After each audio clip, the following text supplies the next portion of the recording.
सकित भयो पवन रहो मुरझाए। कि इतनी सुंदर मुरली बजाई है कि पूरी सृष्टि में जितने भी जीव जंतु थे वो सभी शांत हो गए। शांत क्यों हो गए? कि अगर हम शोर करेंगे तो भगवान की बांसुरी हमें सुनाई नहीं देगी।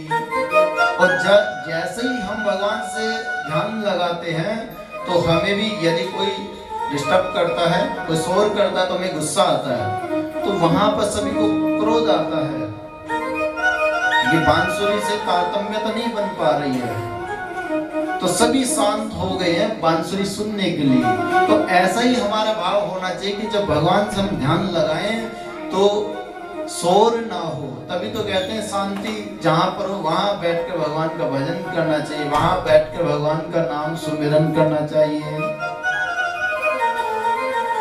अबे जब भगवान बंसुरी बजाते हैं तो गोपियां दौड़ दौड़ कर आती हैं। अब दौड़ दौड़ कर आती हैं, इतनी पागल है कि श्रृंगार भी नहीं कर पाती है। कोई कोई गोपी तो ऐसा श्रृंगार करके आई थी कि बाल बंधे तो उनको चोटी को खोल दिया।